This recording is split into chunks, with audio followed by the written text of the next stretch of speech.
राजनीति के रंग बदलते हैं मौसम के जैसे, पर बिहार में तो खेल ही कुछ खास है। यहाँ वोट से ज़्यादा चलती है समझ और अर्थव्यवस्था की बातें। जो समझे बिहार वही समझे भारत की राजनीति का रास्ता।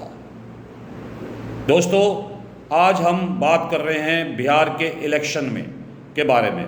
सिर्फ कुर्सी की लड़ाई नहीं है, ये देश के जियोपॉलिटिकल बैलेंस और इकोनॉमिक फ्यूचर का टेस्ट है। दोस्तों, आप सोच रहे होंगे बिहार और ग्लोबल पॉलिटिक्स का क्या रिलेशन। वेट, मैं बताता हूँ कैसे बिहार के फैसले से दिल्ली वॉशिंगटन तक के इक्वेशन बढ़ सकते हैं और बदल सकते हैं। दोस्तों, आज इसको समझने की कोशिश करेंगे। My self doctor Ajay Bhatia from IMS academy. Bihar की कुछ स्ट्रैटेजिक इंपॉर्टेंस है जिसको जियोपॉलिटिकल एंगल से समझने की कोशिश करेंगे। बिहार हमारे देश के पॉलिटिकल नर्व सेंटर में आता है, जहाँ पर हर पार्टी, चाहे वो बीजेपी, जनता दल, यूनाइटेड राष्ट्रीय जनता दल, सब अपनी अपनी स्ट्रैटेजीज़ को लगाते हैं, सब अपनी स्ट्रैटेजीज़ का यूज़ करते हैं और यहाँ पर बिहार में अपनी टेस्टिंग स्ट्रैटेजी को चलाते हैं। चाहे वो नीतीश कुमार जी हो, लालू प्रसाद यादव हो या मोदी हो, सब एक पॉलिटिकल एक्सपेरिमेंट बिहार से ही करते हैं और यहीं से इसकी शुरुआत करते हैं। जो नैरेटिव बिहार में चलता है वही नेशनल मूड भी बनता है। दोस्तों, तो बिहार इलेक्शन 2025 खाली एक स्टेट इलेक्शन नहीं है, ये आप कह सकते हो नेशनल रिहर्सल है 2029 लोकसभा की।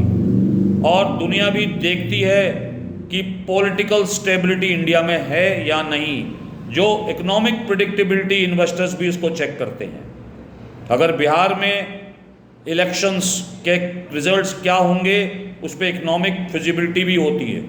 जो ऑब्जर्वर्स हैं, रिसर्च फाउंडेशन हैं, मैगजीन्स हैं, इलेक्शन एनालिसिस करते हैं, सब बिहार के रोल को इकोनॉमिक एंगल से समझने की कोशिश करते हैं। तो चलिए हम भी इसको समझने की कोशिश करते हैं। बिहार की GDP ग्रोथ हमारी 10% के आसपास है, लेकिन पर कैपिटा इनकम अभी भी इंडिया में लोएस्ट कैटेगरी में है। बिहार ईस्टर्न इकोनॉमिक कॉरिडोर है जो कनेक्ट करता है इंडिया को, नेपाल को, बांग्लादेश को और ईस्टर्न पोर्ट्स को।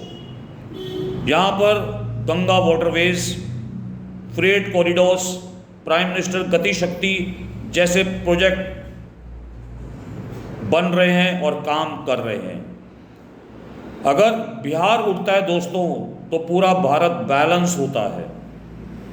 तो अगर हम बिहार की साइकोलॉजी या वोटर्स का बिहेवियर समझने की कोशिश करें तो आप देखेंगे तो बिहार का वोटर अवेयर है।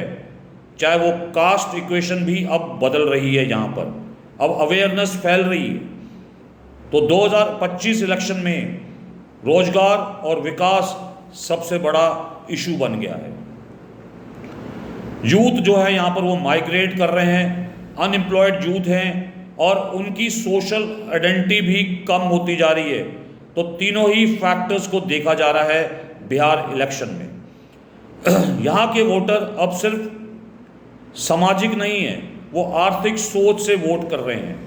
वो खाली कास्ट पे नहीं, आर्थिक प्रॉमिसेस पे भी वोट कर रहे हैं। सबसे बड़ा प्रॉमिस हर घर नौकरी, जो महागठबंधन का वादा है, हर घर नौकरी। तो आज इसको भी समझने की कोशिश करेंगे। इलेक्शन का सीजन है और प्रॉमिसेस का मॉनसून है। महागठबंधन ने कहा कि बिहार का हर परिवार से एक व्यक्ति को सरकारी नौकरी मिलेगी। बड़ा अच्छा लगता है सुनने में, लेकिन इसका कैलकुलेशन अगर हम समझें तो बिहार 2.5 करोड़ हाउस होल्ड्स हैं, करीबन 2.5 करोड़ के आसपास हाउस होल्ड है, मतलब 2.5 करोड़ नौकरियां।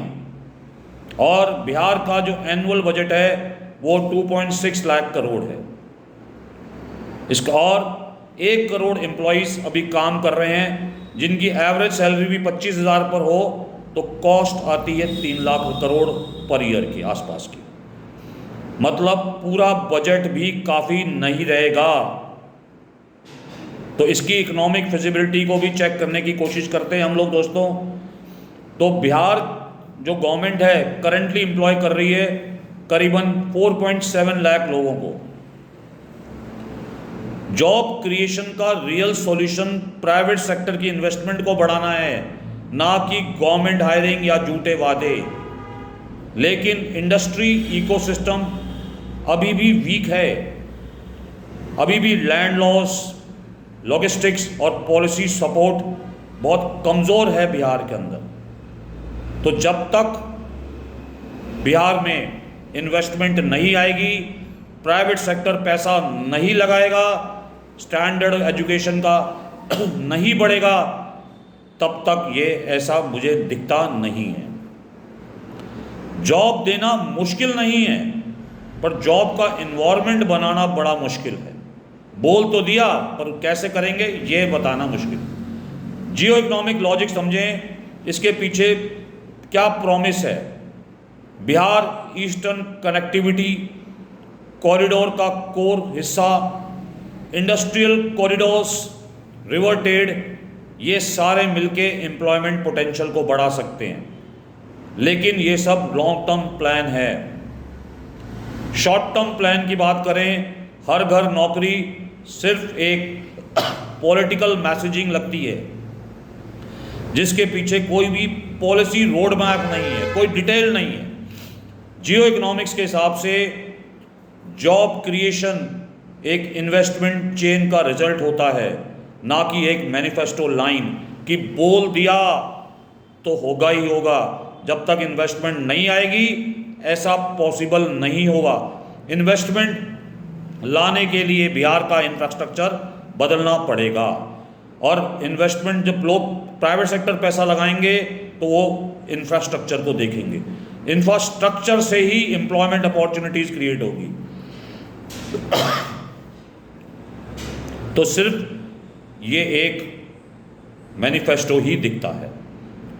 अगर हम पॉलिटिकल साइकोलॉजी के बारे में बात करें तो बिहार के यूथ इमोशनल कनेक्ट हो जाते हैं, स्पेशली जेनजीज, और इन नेताओं के प्रोमिसेस में आ जाते हैं, क्योंकि माइग्रेशन से पैदा होती है फ्रस्ट्रेशन, अपना घर छोड़ना पड़े।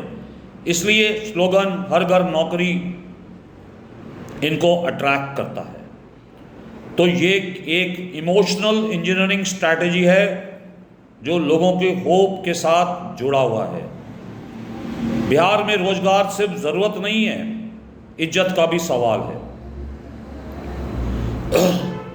इसको ग्लोबल प्रोस्पेक्टिव से भी समझने की कोशिश करते हैं, चाहे बीबीसी हो, रियोटर्स हो, अल जजीरा हो जैसे मीडिया। बिहार इलेक्शन को मोदी 3.2 की स्टेबिलिटी टेस्ट चेक देख रहे हैं। इन्वेस्टर्स और डिप्लोमेट दोनों के लिए एक सिग्नल है कि भारत की ग्रॉस रूट डेमोक्रेसी कितनी स्टेबल है। ये भी यहाँ से चेक होगा।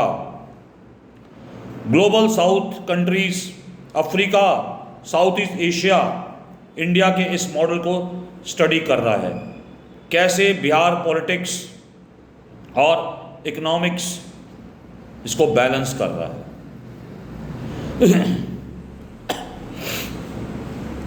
तो दोस्तों, बिहार का इलेक्शन पटना तक सीमित नहीं है। ये बिहार की आर्थिक और राजनीतिक भविष्य का दर्पण दिखाता है आपको। जो यहाँ जीतेगा वो दिल्ली का नैरेटिव भी लिखेगा। तो दिल्ली का नैरेटिव बिहार से ही लिखा जाएगा। तो महागठबंधन का वादा अच्छा है कि घर घर में नौकरी, पर यह तभी मुमकिन है जब बिहार में इंडस्ट्रीज आए। रोजगार से राजनीति नहीं, राजनीति से रोजगार बनाना होगा। तो दोस्तों, अगर आपको हमारा ये वीडियो पसंद आए और लगता है कि बिहार का इलेक्शन का असली मुद्दा इकोनॉमी और एम्प्लॉयमेंट होना चाहिए तो कमेंट करके ज़रूर बताइए। रोज़गार पे फोकस और सब्सक्राइब करिए IMS एकेडमी को, जहां हम पॉलिटिक्स के पीछे छुपी हुई इकोनॉमिक्स और जियोपॉलिटिक्स को सिंपल लैंग्वेज में समझाने की कोशिश करते हैं। Thank you very much.